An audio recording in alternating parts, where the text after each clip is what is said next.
And welcome to another episode of the Winning with Insights podcast. My name is Mike. I am the founder of GTM Diagnostics. And today with me, I have a very special guest in Robert Vossen.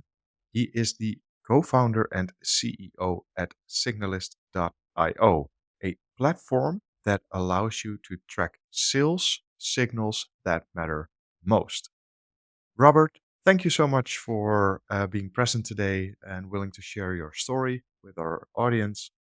Before we get started, might be a good idea to basically give everybody like a short introduction about who you are, what you've done in the past, a little bit about your professional background, and what actually got you to, well, what inspired you to get started with Signalist. Yeah. Hi, Mike. Great to talk to you and to be on the show. Looking forward to the next hour.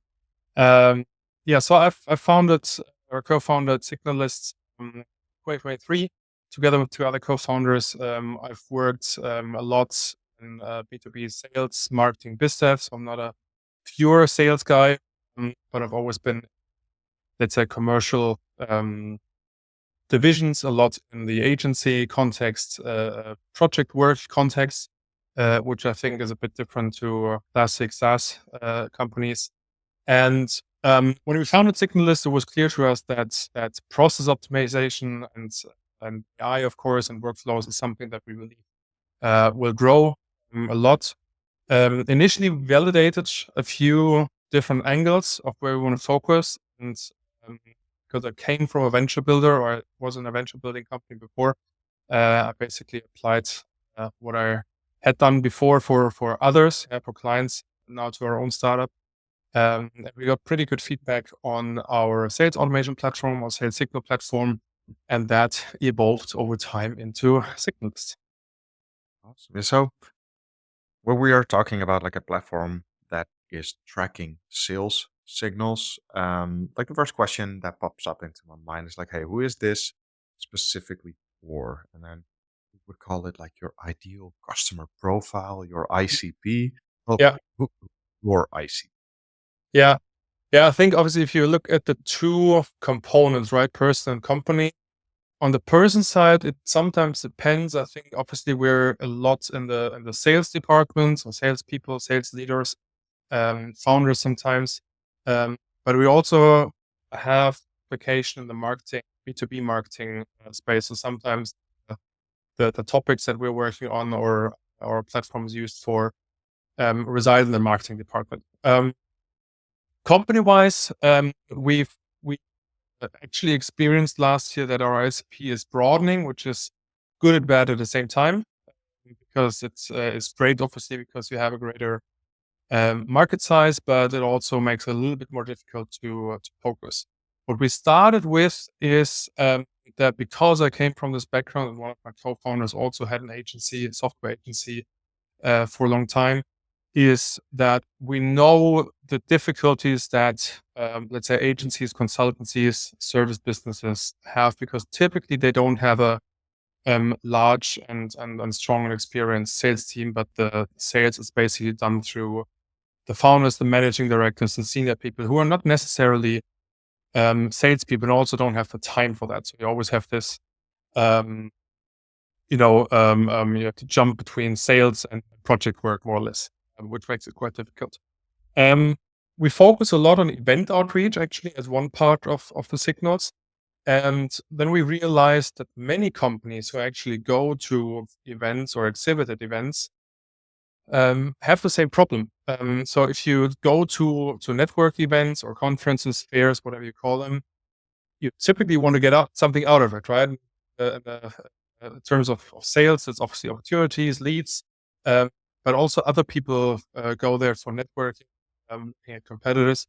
And sometimes it can be very time consuming to find the right people at those conferences. And so in this sense, our ICP broadened a bit. So we have international clients, we have clients that are not from the service industry, but they all share the problem that they go to events and either go there unprepared, more or less, and it's basically luck who you're meeting with, and so, or The other extreme is you have to prepare a lot of research, companies, profiles, participants, and you spend hours, and you only always have to do this, let's say, a couple of days before the event, right?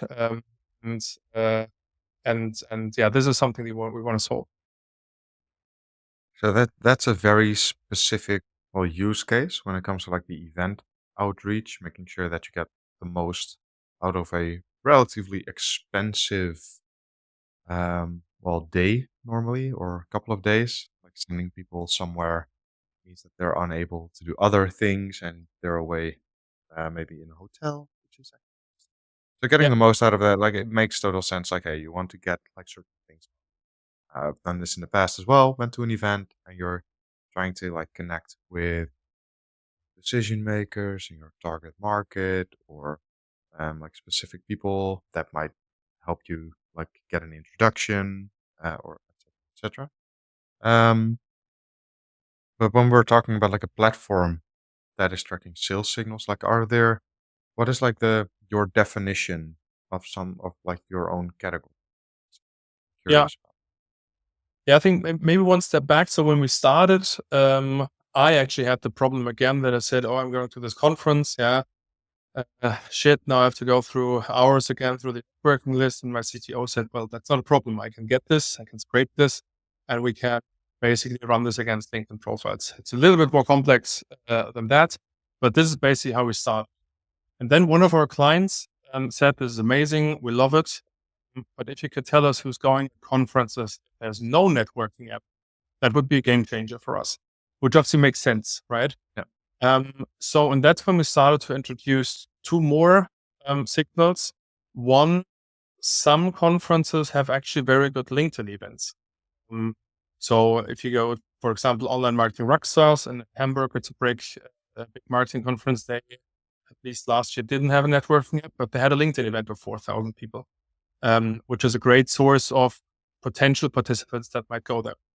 And the third thing is that obviously it also depends on the type of conference, but many people post, "Hey, I'm at Online Marketing Rockstars or Web Summit or Slash or whatever. Meet me here," right? So we can get those posts and get people who posted that to basically also get a source of who might be the participants. And with this, let's say, technology or signals, we obviously can also do this for every other kind of post, right? Doesn't have to tie it to it. So today, our solution has, let's say, three main signal categories, I would call them. One is still the event outreach, where you typically get a large list of participants or exhibitors.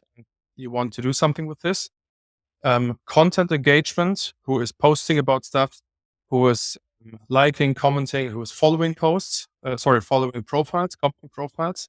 And the third one is, I would say, other signals, yeah, who is hiring for a certain job, and Google Maps to identify local businesses, stuff like that. So these are the three, let's say, categories of signals that we track, and there's a few data points in addition that we can get. And but again, I think the majority of our clients are still mainly looking at the event outreach and content engagement. Okay, so if I were to basically define this for myself, it is a platform that is tracking specific behaviors online when it comes to different buckets, as you might have said, like event bucket or other signal buckets that you might want to um, track against your ICP. It is specifically something that can be useful for, well, many different companies as your ICP has been broadening, but specifically with like services, agencies, etc., that might have like a little bit of lack of experience or lack of time for doing like hardcore sales, basically. Yeah. And you provide them with an enriched list of leads when it comes to these signals. But when we're talking about like signals, like sometimes like you also have the intent Mhm. side within like all this entire like sales tech stack. How is this different than, for example, like an intent signal, which is also how it's Yeah, um, the good question. I think many people obviously know, I guess, Zoom Info, Sixth Sense. They're the more expensive and corporate solutions. And funnily enough, like with all the technology advancements, you would probably think that, hey, first you track single signals, and then at some point you try to create a pattern out of it. Yeah, stack signals into an intent. Uh, but these platforms did it differently. They started to sell basically intent. They would get data from a lot of places. For example, G2 reviews. Which company is doing a G2 review of Salesforce, for example? And then they would say, oh, this company is probably trying to hire or to implement Salesforce, which is a little bit of a black box, if we're honest. And I think in general, if you go deeper into the discussion, uh, especially on LinkedIn, there's a few very loud voices on this. Intent data is not really actionable. It's typically aggregated on a company level, and it has a lot of but intransparent signals below. So you don't actually know what how was this intent uh, being shown. Yeah? You just see it in Zoom for a this company potentially wants to buy Salesforce or implement Salesforce. Um, and now today we have a wave that becomes way more clear and transparent what these single signals are. And the great thing is they can most often be assigned to a person. Right? If I go to a conference and I see Mike is working app or posted about it or is on LinkedIn event, I know that Mike, you are going to the uh, event. I can basically look up the company, is your company in my ICP profile, but I can also look at the person, right? Because maybe, I don't know, Deutsche Bank is a great client for me, but obviously not finance manager, but the sales department or sales leader. And so today, I think what we're seeing is that these signals, because they're more transparent, I basically set up a source of a signal and get a stream of new leads. How many show this particular signal? Um, and it's also quite actionable. That doesn't mean I think we also get this all a bit more. Hey, I saw you like this post from Mike, from Robert. La la la. Do you want to buy my web service? No, maybe not. And I'm not sure if it always makes sense to mention this, but at least you know that this person is at least aware of a problem, is looking into options. So I think that the challenge is to use these signals without being creepy and without being, I followed your profile and you did this and that, but use it that you know that a person is looking into something, is familiar with the topic or experienced with the topic, and potentially in your buying group and or buying window, and that is, I think, the big differentiation to intent signals. so the black box that is basically underneath the so-called intent is not really always that actionable because there's just too much that you're unable to see. Then is that basically what you were saying? I'm not sure. I think it's more like the signals and the composition and the way how which signal is weighed into a conclusion. Company X wants to implement Salesforce. This is completely transparent, and anyone who's a bit familiar with statistics and probability analysis knows that just because 10 companies looked at uh, Salesforce on G2, obviously not all 10 will buy it. Yeah, maybe they're HubSpot users, right? And I don't know, or whatever it is that they did it. So I think it's more like from a pure intent and websites visiting a G2 review of something. Let's also not forget that website visit identification is still very, like, not 100% accurate, right? Because you have all the issues with IP addresses. I think this is it's interesting now, and if you combine it with industry reports and stuff like that, and that's also the reason why you have to pay a big price.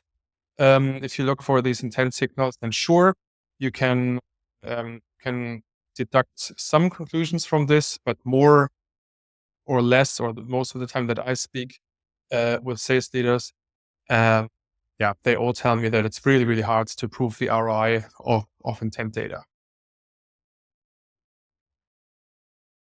Sure. I think that with signals, like looking at the specific behaviors that somebody is showing, can be very, very useful. That is something that I use myself as well, combined with like more of like desk research, like account research, not specifically looking at signals, but more going a little bit deeper than just like the main page of somebody's website. Um, I think that can be a very interesting combination. Um, what are some of the most interesting signals that you were able to like track, and how are people then using this? Because for example, when you were talking about like, hey, people are attending a specific event, that's the signal, and then there's the assumption that is being made, like if they attend event X, then they might be interested in topic X or experiencing problem Y, or are working on initiative Z, for example. How do we then interpret it, or interpret these signals and then leveraging them into our outreach? Yeah, Curious.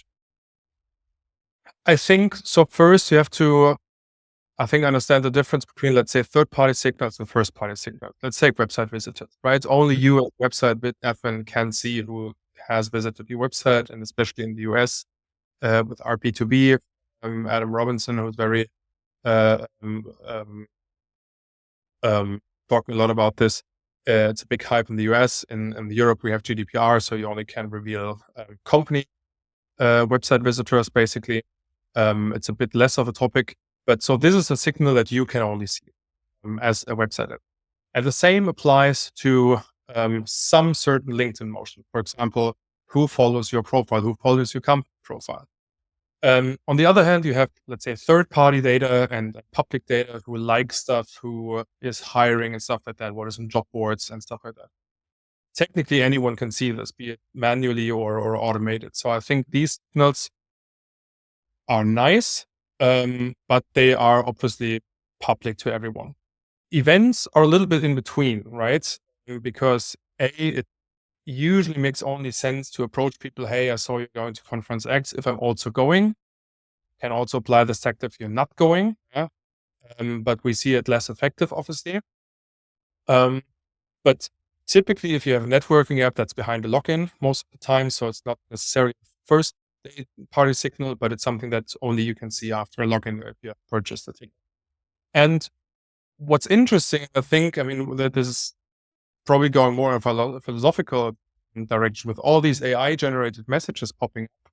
It's really, really hard that this person research and thinks, his solution benefits, or I can benefit from his or her solution, or is it just an AI spam bomb, yeah, that just, writes personal messages. With events, you cannot fake this, right? Either you're there or you're not. No AI will attend a conference for you to take a meeting. And what we see is, and it's actually super, super simple to say, hey, Mike, I saw you going to conference X, we're doing Y. Are you open to talking at 2 p.m.? The only difference is that we believe a lot. I mean, this you can also do manually, right? And people, everyone who goes to the conference gets a lot of these, let's say, offshore software agencies, yeah, that offer, hey, we can build your MVP, or we can build our greatest technology. Yep. Yeah, I don't use that. I don't need that, right? So what we believe a lot in is segmenting properly in those networking apps. Let's say there's 4,000 people in there. If we look up every person, every company, we can get FTE size, founded dates, whatever is public on a LinkedIn page. And now I think the game changer is that AI makes it possible to do basically website content analysis, to say, hey, please, dear large language model, please tell me if this is a B2B company. Yes or no. Please tell me one of our clients is interested whether they have an ISO certificate. No one adds that to a networking list, obviously, or networking app. But for them, it's a very important, I would call it data point, not a signal. Yeah, signal for us always is like the source, how I identified person. But today you can add a lot of more data points, what technology they're using, are they hiring and stuff like that, and narrow down basically the list to the people that really, at least in your assumption, need your solution, uh, because you have reference clients or whatever.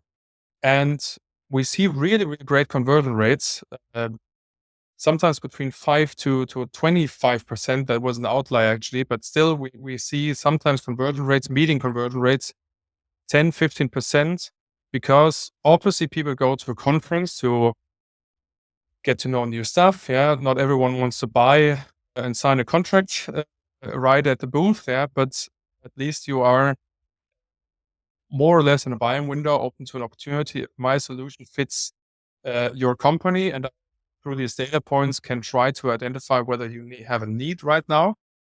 Because, for example, look also at Google News. Yeah. Did this company or was something mentioned in Google News about this company, and I don't know, expansion or something?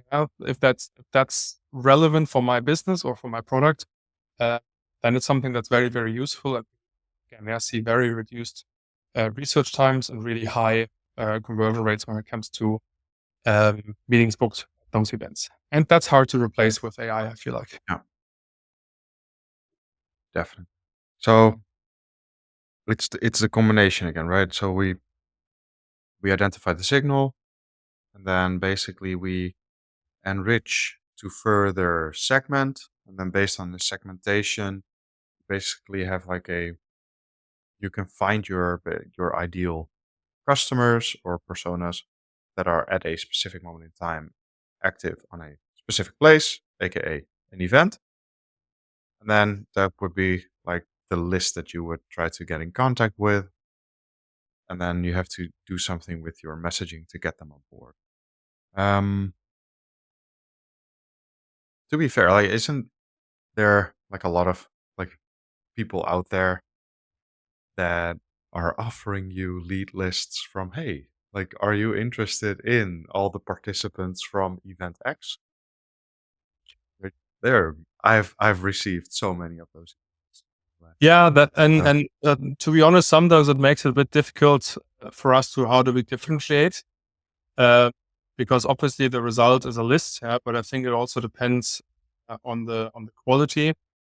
What and I actually don't know how these companies do it. Probably they're also scraping the networking and then doing maybe a LinkedIn lookup or just that is on the networking. Um, I think what makes us different, is this works technically for any event. Because one question we always also get, sure, the networking app has an AI function, AI meeting function. Anyone who has tried this out knows that there is no AI in there, yeah, because how should it know what I need? Yeah. So what's my ICP? So sure, you can search in there, and some networking apps are better than others, obviously. But in reality, it still means that you have to, you go to, let's say, 5 or 10 events per year. You have to download 5 or 10 event apps. UI is different. You always have to start basically from scratch. And sometimes this feature or filter is not available. Sometimes it is.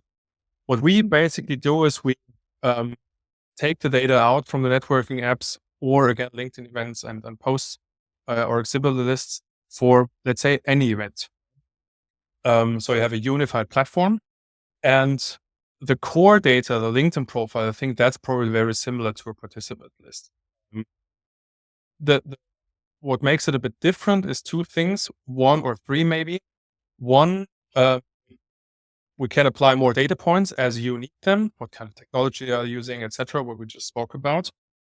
We have certain checks implemented. For example, if I work with our system, is I basically see account how often they reach out to a company. So if let's take the Deutsche Bank example, if I approach them already 10 times, maybe I don't need to approach them an 11th time. if it wasn't successful. We have a LinkedIn check. So we basically, anyone on our team has a connection to the LinkedIn network. So we can see we are both in the same company. Oh, Mike has a connection to this person. So I can check. And this is something that I also cannot replace, right? Because I don't know what's your relation with this particular person on the list. Is it just LinkedIn connection, or is it your best buddy from school, right? I have to ask you, or you have to think, does it make to approach this person? Does it make sense to approach this person?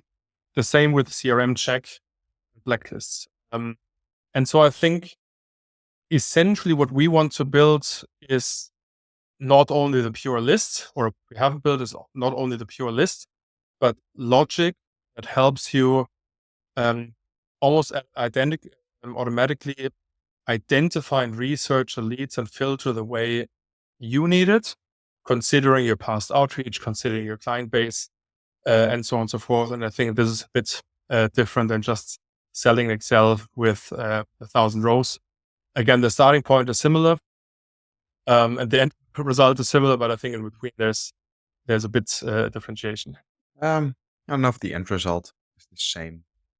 Like just being provided with the list, that's nice, but making it like actionable, Mhm. like with the enrichment, with all the checks that are there, um, those are just like very like valuable steps within the entire process that can again like make you more efficient and help you with like reaching out to the right people at the right time through the right channel, like specifically with the example you gave with like a connection of a colleague. um, what I also really like is that I don't hear a lot about like the automated outreach stuff, um, because that's like a big thing right now, right? We all know all the AI SDRs that are out there that are basically like big spam cannons that are sending out messages through 50 different domains, Yeah. to make sure that they are like avoiding all spam filters, etc. But they all basically do the same. It's automation with a little bit of uh, like ChatGPT in between to generate a message that is still not very well. It becomes better, to be honest, but it's still not very. It misses something. Like Yeah. it's, um, are you every now and then being compared to an AI SDR because there are components that are similar, like the list building, Yeah. or the tracking, or like the enrichment of data. Um, yes and no. So yes, you're absolutely right. We don't focus on this. Obviously, our AI agent which is also a trigger to ChatGPT. I think every AI startup Mhm. that claims it's an AI startup, most of them are a wrap around ChatGPT. And at least to be honest about it, I think there's nothing wrong about this, right? Because the quality is getting the right data, sending it to them, having a system in a place and stuff like that. So of course, technically, you could tell our AI agent, "Hey, just write me a message in this and this formula," and you could use it into a sequence. We're also integrated with a few sequencers. So obviously, our tool is used for outreach. Mhm. Um, sure, I think for us, it's more an ICP topic. So our clients typically are not the people that have an AI SDR saying, "Okay, let's send 10,000 emails or thousands of emails per month." They care a lot about the quality. Uh, that's why I think, especially in the professional services industry, I mean, any software agency can do the same thing like another software agency. How to differentiate through a personal brand, right? Oh, I know Mr. So and so or Mrs. So and so is super experienced. They have built this for Yeah. 10 other clients in my industry. I trust them, right? Because Yeah. that's something you care most about, especially in professional services. And so obviously they want to do outreach, sure, right? And they want to win new clients. But one is also funny. Sometimes you have this probably as well in the LinkedIn feed. All these, hey, here's my AI agent, books you 100 meetings per week or something. Who the hell wants to have 100 meetings, right? Uh, um, I mean, if you're selling a scalable SaaS solution, okay, fair, right? Uh, but then you're in a very, very different game. Typically, the more you go into enterprise or even the mid-level segment, uh, a meeting just costs time, right? And after that, you have, I don't know, written proposal, thinking about it, solution architect, I don't know what. Yeah. So 100 meetings to me sounds awful. I'd rather have 5 right ones, yeah, hundreds ones and 5 right ones. Uh, and so, yes, we focus a lot on lead identification and research, sometimes with AI, sometimes it's just pure data that we're getting through workflows. Um, AI is obviously a hot and hyped term these days. And then you can decide whether you do manual outreach based on this. You can obviously send it to a sequencer if you like. But we also see, and that's also a very interesting point that I've noticed last year, some of our some of our clients don't use it for outreach, but they use it for paid media campaigns. So they create either lookalike audiences or let's say I'm going to Web Summit and I care for all the startups that are there because I offer startup services or whatever.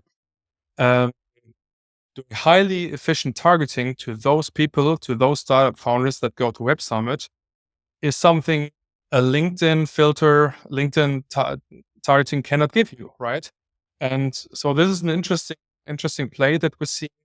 Uh, that yeah, obviously you can use it for outreach, but I'm more team quality and less quantity, and AI SDRs certainly have their place. AI messages are getting better, absolutely. But they cannot catch everything. If we have been, or if you're my neighbor or have worked for your company in the past, that is an AI. An AI will never know this. Yeah. Yeah, so this gets me thinking a little bit. So when we're if we take a little bit of a step back, so we started with like your ICP a little bit, right? Like who is this specifically built? Okay. Said like, hey, it's like the most often they're like the sales leaders, the founders, every now and then, marketing department as well, within a broad ICP, like many different types of businesses.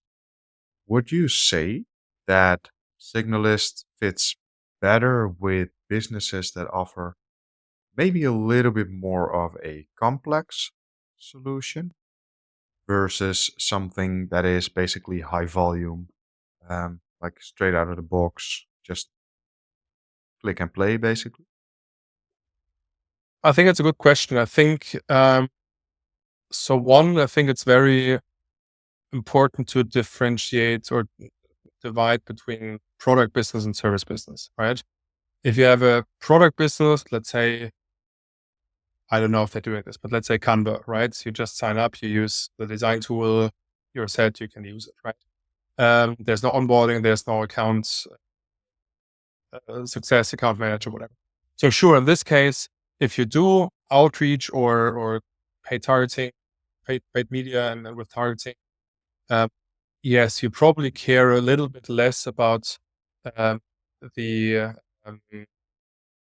um, there was a word back then, uh, lose in efficiency. Yeah, so if you don't target the right people, because you will never get 100% targeting right. So and in this case, probably you don't care whether you get 80% or 60% if the return on ad spend or ROI is still positive. I think in the product business, sorry, in the service business, I think typically you go very soon like white glove service, right? I need to hold the hand of my client, I need to understand scoping and stuff like that. But there obviously you also have differences, right? I built my Webflow website. That's a bit of an easier task having a strategy consultant who tells me or helps me to understand how I should expand to the other markets. And both are essentially selling a service and want to get new clients. I think the more you have the complex product or service, you have the issue of understanding your client really, really well after the first meeting or in the first meeting. Um, it's not like, okay, I send you a document and you sign. It's custom proposal, typically negotiation, which is essentially a cost of sales.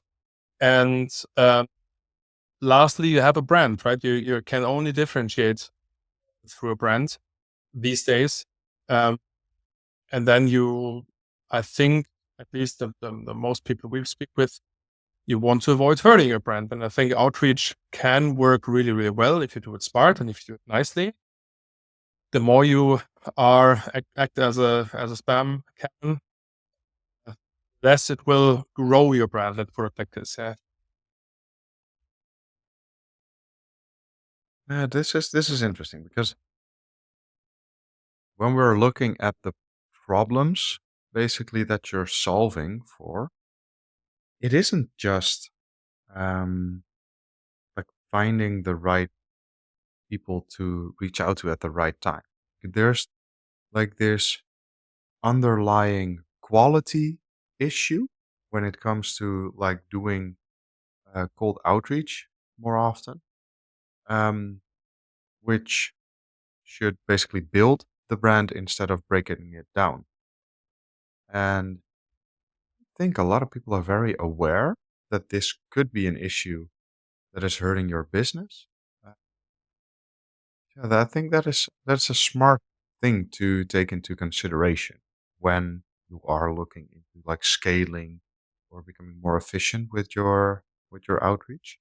Specifically when you are in a business that has to rely on that. Because Yeah, to be absolutely. honest, like there are a lot of agencies out there that all basically do the same and sell the same, or at least like the same outcome. So when we're taking a little bit of like a step forward and saying like, okay, like you've kind of convinced me on adding like this quality layer into my list building. Like, yeah, we go to events and we would love to get more out of this. I want to spend like my time a little bit more efficient as a founder, or maybe I have like a sales executive or sales leader that has to manage a team that can become way more efficient than they are right now. And Signalist might be a good solution to help us achieve that. Like, what would be some of like the metrics or KPIs that would indicate a need for something like Signalist? Like, what would you look at? Basically, what numbers? I think it's two main numbers, right? How much do you spend with research today manually? Or I mean, many people have tools, but you can upload, download CSVs as much as you want. Yeah, or you have a streamlined process. And obviously outcome, which we measure in positive reply rates. There's a lot more that goes into positive reply rates, right? If you write a not super great message, the reply rate will still be bad. Yeah, although maybe you've identified the right person. So I think the right timing, right person, the right message, and we focus on the first two ones. Yeah. Um, but I think what we see a lot is, especially if you have companies that have very, let's say, complex searches, regardless of whether that's in events or other examples, maybe.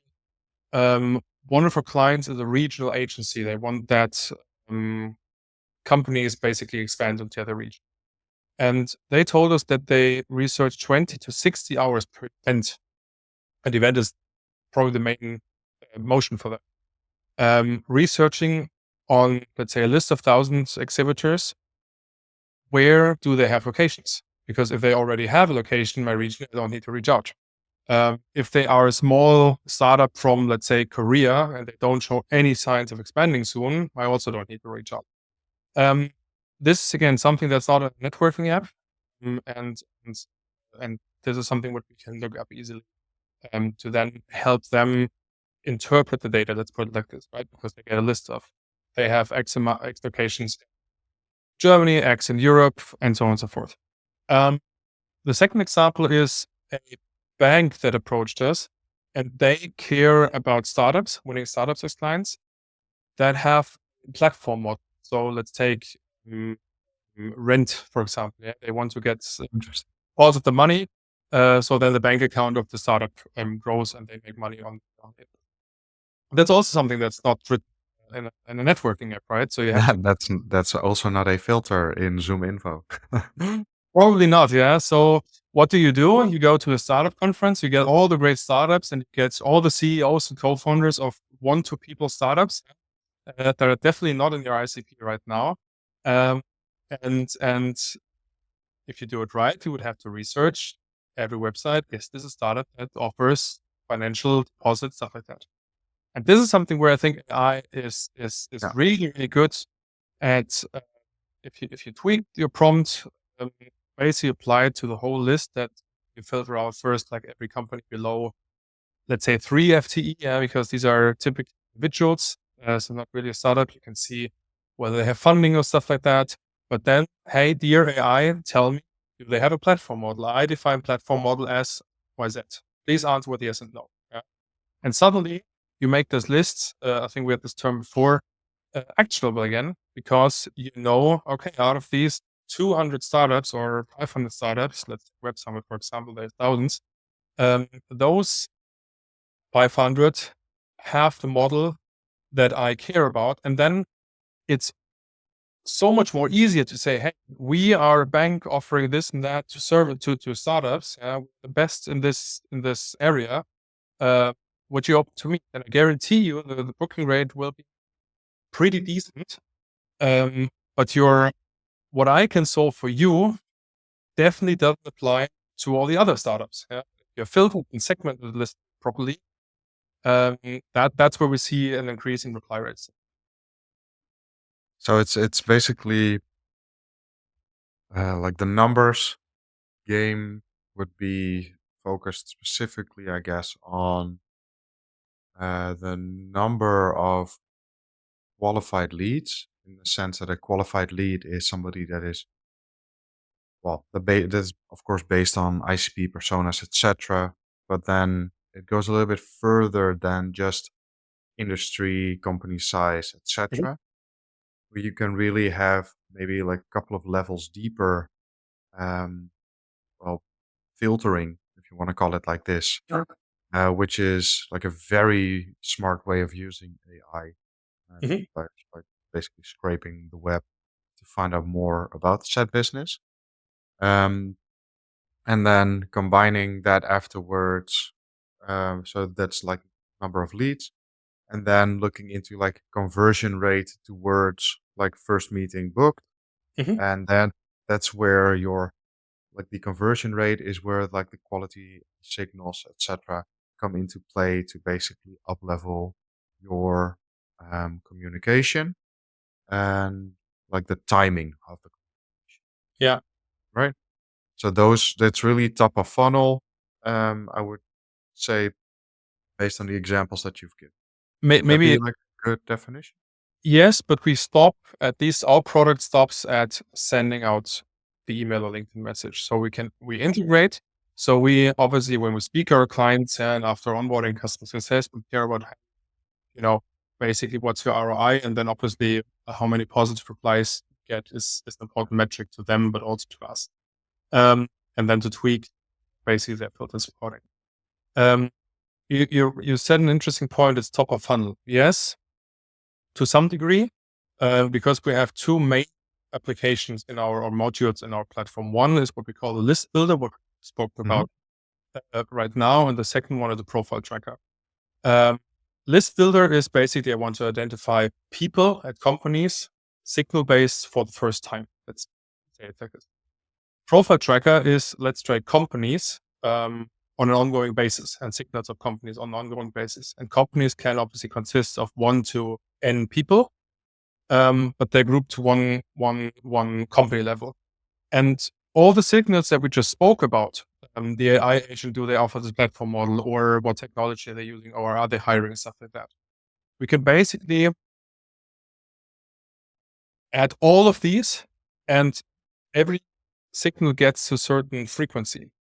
Um, and you can basically build a scoring and an activity stream, let's say it like this, of your either leads that you want to nurture, because that's another issue. We see a lot. First meetings are great. Yeah. Second meetings are Yeah. harder. one response you often get is, "Hey, that sounds super cool. Let's maybe talk in a few months. We still need to figure it out." So you have your sales cycle typically between, let's say, 3 to maybe 12, 18 months. Um, when we especially talk about the service companies where they don't have a dedicated and large sales team, this is pure luck that they, hey, and year end, yeah, okay, let's build our strategic list in our CM. Let's do nurturing outreach again, um, and try to win some last minute deals for this year. Um, so what I believe is that if I have spoken to you and say like, hey, cool, this is really interesting, but I mean, we are still in a conflict with Zoom info, or we still have to wait for this and that decision. I can basically activate the profile tracker for you. And whenever you, as a company or a person, show the signs, the signals that I care about, basically I get a notification. Yeah. And this you can apply to leads, technically also to competitors, to see what they're doing, and also clients for account development. So we really care about a lot about this. Try to identify the signals that matter to your business and to your ICP that help identify the right timing. And be it in cold outreach or warm nurturing, yeah, or account development, Yeah. that matter. The difference is you have a one-time signal typically, and here you have, on the other hand, you have basically a schedule, how often it should be checked, whether something happens in Google News about expansion, let's say, about this particular company, and this you can let run daily, weekly, monthly, whatever you care about. You can then, as you put it like this, you can even use it for your account management function, basically tracking your existing customers for upsell opportunities. So what you guys are doing sounds quite extensive, and maybe even to somebody that is maybe a little bit less technical, also a bit like difficult, to be honest. So how do you ensure that somebody is successful with this when they might not be as tech savvy as somebody that calls themselves like a GTM engineer who is Yeah. basically trying to build all of this themselves using all the different kinds of tools that are out there? Um, so how Yeah. how do you make sure that your clients are successful? That's basically the question. Yeah. Yeah. I think that's also a very valid point. I think if you are a smart startup scale up, you have the experience, you have a team, you have a sales ops or GTM engineer person, um, you can maybe configure some of the workflows with Zapier, NoteMotion. There's a few tools these days, AI agents are popping up, and you can figure such a workflow. Um, One, you still need the underlying data, and sometimes Yep. it's easy, sometimes not. So let's talk about the first party data of who follows your company profile. That is something you only get through very few tools. Or if you look up um, 5, 6, 7,000 people on a networking app, depending on which tool you're using, that typically adds up quite a lot into some money. So I think one, we have economies of scale there to provide companies that are experienced with this to basically just provide the data. You know what to do with this. You've integrated this in your workflow. Perfect. Let's have fun with this. Um, the core ICP that we are having right now is a bit less tech savvy. They don't have these functions in the house typically. And so there we have what we call a done with you onboarding. So we basically work 2 months with them, most of them, um, and and start either building the lists, researching and hypothesizing which signals are relevant, and we basically make sure that it gets implemented into the workflows that it makes sense for you. So we're in that sense not a lead agency that says, "Hey, I'll book meetings for you," but we say, "Hey, we'll hold hands for 2 months and implement our system, but obviously also others, and then integrate it as you need it." Um, and then you should have, or at least you should be able to build up this knowledge in house. In the company I was before, we built up our outbound motion for 1 year, and the results were not so impressive. Let's put it like this. I would have hoped a lot for someone who takes us 2 months and would know, hey, I want to lure you in a consulting contract, and I'm a sales agency, and you get 10 meetings per month, and you have to pay retainer like that. But basically, upscaling a company or a person, uh, that's something I would have hoped for exists. Maybe I didn't research enough. And obviously, that's not the most attractive business model. If you live from, let's say, 2 months to 20 months projects, and they're not full time, 6 people snap projects, right? There we have weeklies, and we have a Right. few meetings and stuff like that. But since we have the platform on top, with recurring revenue, we can allow for such a model. We don't do this with 100 clients, but a few select ones say, hey, I want to get this started. I know I want to, or I need to work with data and signals. I don't know how. Basically, hey, you can get our software, or you can have our software and a done with you program. That's it does something to your business model, to your capacity, to the cost of goods sold, basically. But on the back end of it, you might experience lower churn due to basically if the fact that you've built like a very good relationship and you were way more hands-on with making sure that your clients were successful. To be honest, for us, it's great user feedback. Yeah? Be Yes, it of be it course. the in and outs of our platform. Hey, why is this button here? Oh, sure, you're right. Yeah, that makes sense to name it differently. To what the fuck are sales signals? Yeah, because typically when you speak with people less sophisticated with them, with the topic, they know sales topics. I mean, it's nothing new, right? It's not that we invented something. Every good salesperson has looking for sales signals Yeah. throughout his career, but today we have the technical possibilities to analyze unstructured context, content with AI, automate certain things. That's it. But then it comes to, or what's always interesting after the kickoff workshops we have this, or in those workshops, it's like, and can we also do this? And can we do also that? And sometimes like, no, this is not possible. I cannot get you who is visiting the website from Salesforce. Yeah, this is data we cannot get. That's your competitor, for example. But on other things, it's like, yeah, of course you can. It's public Yeah. information, more or less. That's a tweak here and there. And this is always surprising, also a source of inspiration for us in our roadmap to see like, hey, 5 clients now mentioned, can I do this? Can I do that? Technically, it's feasible. Hey, should we put it on the roadmap rather sooner than later? So we really enjoy those done with you programs uh, because they go with both hands. Yeah, I like that a lot. Hopefully you'll be able to keep on doing this when you're growing.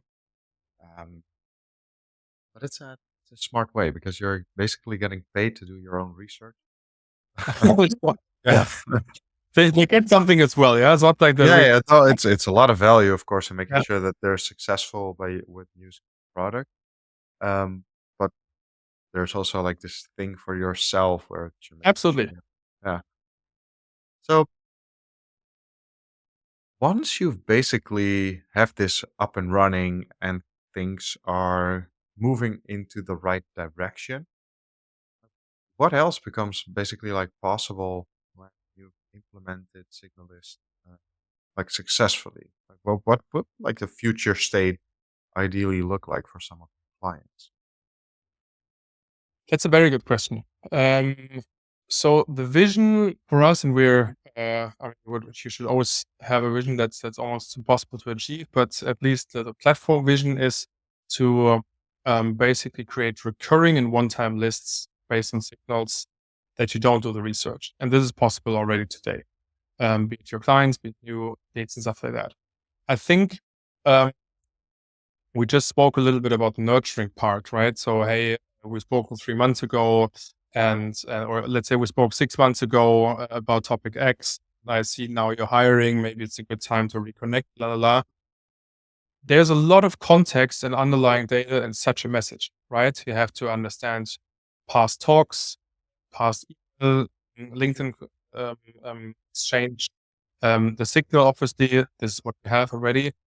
The good thing is, especially with all these AI note takers, and essentially are all syncing to the CRM, this data becomes available and accessible, but also becomes um, interpretable through these LLMs, right? If you feed Yeah. a ChatGPT or another LLM with, hey, this is the past history of my talk, this is this is that, um, then the let's say extended vision for us should be that I know now they're hiring. That's a pure signal, Yeah. period. But given the context of whatever we just spoke about, I can draft a message. I believe very much in in AI drafting messages, but I also believe a lot in a human being in a loop and reviewing and saying, oh, this doesn't make sense, or it does make sense. Sure, let's send out. Um, but this is something where we want to go to help basically to convert. It's so sad, and I think we've all been there in our life, right? You have a positive vibe, you have a positive meeting, everything's great. They either ghost you or they say, okay, it's not the right timing or whatever. And essentially, it's super hard to follow up on those dozens or hundreds of leads that you collect over a year, right? Or meetings in person. Yeah. And I think uh, being able to support, I'm very considerate with my language. Yeah, support, extend the human in this workflow. I think this is something where we want to be in the future. But yeah, there's a few other things that have to be built first. This reminds me of basically like the term that was recently exposed to me, like the micro campaign. Yeah, Being yeah. So because you can run this on like a nurture list, you can run this on like a closed lost campaign, where if you have the right data, like if you know why you lost it, if you know why they are ghosting you or why they didn't move forward, like when you can tie that back to like, hey, there has been, for example, an update in our product, or they are now showing signals that it could be the right time. That will basically be automatically presented to the right salesperson. Like, boom, hey, we have this former prospect that you were in contact with. Like, this is what happened then. This is what's happening now. This is a good time to start reaching out again. We've drafted like maybe already a short thing for you. Tweak it where you deem necessary. Oh, let's get this thing going again. I think that's like yeah, and that I think is also very different to these AI generated outreach messages, right? Hey, I saw you like this post about XYZ. Great perspective of yours. So what we all get. oh Uh, man, it's just not relevant, right? Most of the time. exactly. Yeah, Um, and the language, I think the models can improve. Obviously, it's a question. Uh, but relevancy is even with signals and automate is still difficult, right? Because there's only so much you can see, and that also in a human face-to-face interaction, there's only so much I can see. If you don't tell me what's your problem, I can make assumptions, but it will be assumptions. exactly. And Yeah, the good thing with nurturing or account development is, as a person, as a human, I have a lot of context. I have a okay CRM, and again, I think these note takers are great developments to track of things and to that's the core of what a CRM actually should be like. Yeah, but we all know how well or not as well maintained CRMs typically are. And if you then can make sense out of it, I think this is some where maybe sales and the leads and the prospects and the accounts can benefit a lot from each other because creates relevant, meaningful messages. And then it doesn't matter if it was drafted by AI. If the message is good, send it out, right? But if it wasn't good, tweak it and then send it out. But at least you save a lot of time and a lot of missed opportunities. I think that's a good way to also like close this off. Um, like we can go a lot deeper into like, hey, what should you or shouldn't you use AI for? Like, is the loop is AI in the loop, or should it start with or end with? like a human or AI, there are many different things that you can like figure out. Um, I like your approach where it's basically helping you to reach out to the right person at the right time based on behavior. Yeah. With the behavior, I mean like online presence, basically, or physical presence when it comes to the event. And as you said, like there are signals, and you can provide the context, and the AI might have like a little bit of knowledge about the context if you prompt it correctly. But still, like because it feeds you as a person, you're able to leverage it. So I think that's yeah, I like that, and let the system then work for you and help you instead of basically do everything. Yeah. Yeah. I think that's a good summary of what we're trying to do. Hey, and maybe for yourself, because I always ask like a couple of questions at the end of my of the podcast. If you can go back in time before you started with your entrepreneurial journey, like what is one thing that you would tell your younger self to like stop doing immediately? And what is one thing that you would like to tell yourself like, hey, you're doing a good job, like keep doing this, keep on doing. Very good questions. Maybe let's start with the second one. It's easier to answer. I think I was always an optimist, and I think someone told me in sales you need to be very optimistic because let's be honest, you get typically so much rejection, and you get more leads and opportunities closed lost than closed won most of the time.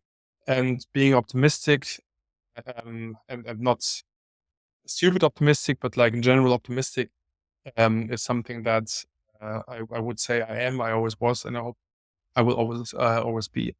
Um, what I should have done differently, or what I should have stopped doing, I think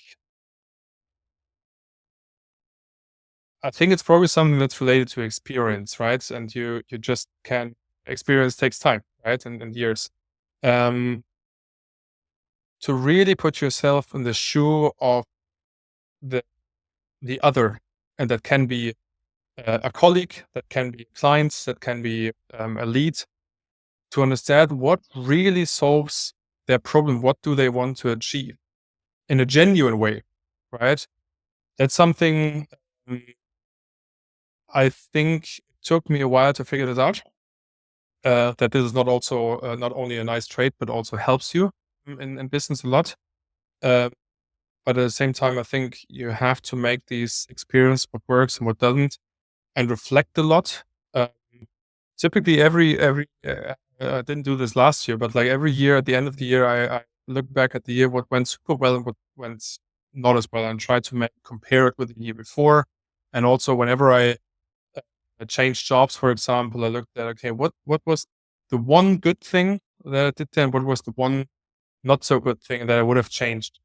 Uh, and I think this reflection alone helps to find patterns, or the red line, to oh, this worked here, this worked there. The common denominator is this.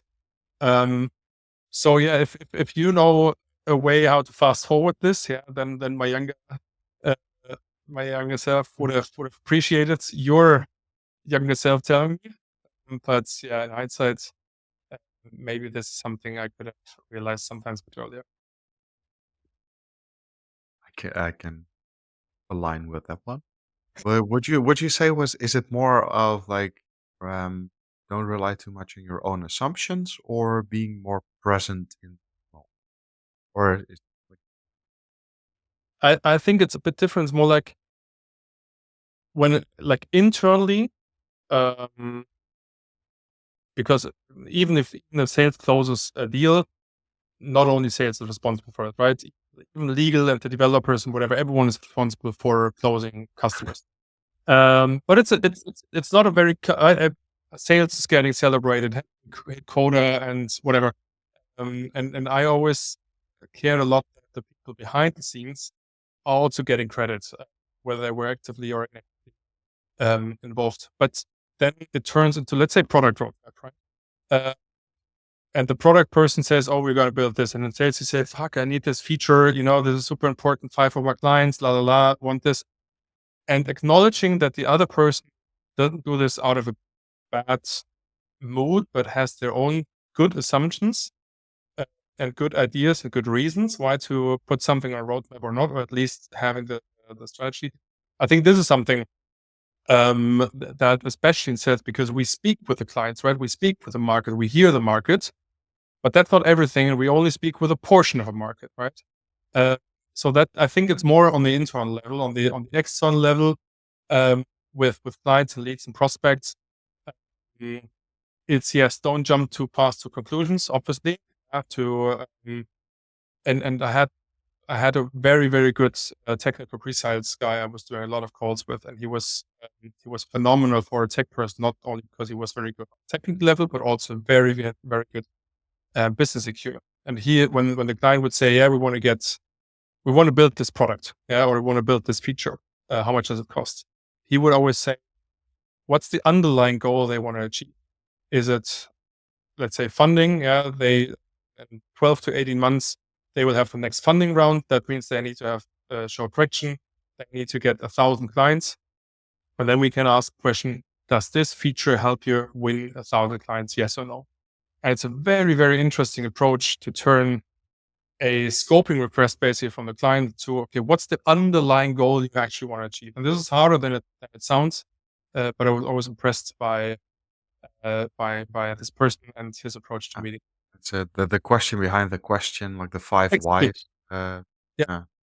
But I think it's this book, like the 7 habits, like seek to understand. And Yeah.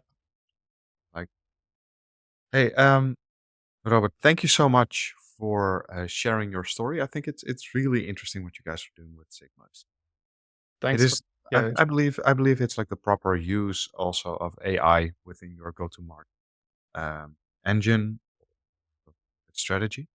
So if people want to like find you, I'm gonna make sure that your LinkedIn URL is in the description, and also, of course, the website for Signalist, so they can easily reach out to you guys. So for Yeah. everybody that is still listening, definitely check them out. Especially if you might want to also be helped a little bit more, because they do offer like the done with you services only to a select few though. So make sure that you're applying position as soon as possible. Robert, like thanks again so much. It was lovely chatting with you. Also, like the previous chats that we had leading up to this interview. So thanks so much again for spending a lot of your time with. Thanks for the invite. Thanks for the challenges and the philosophical discussions at times. So really appreciate it. And yeah, let's see where we are. Oh, so everybody that is still listening, thank you so much, and until the next episode. Bye bye.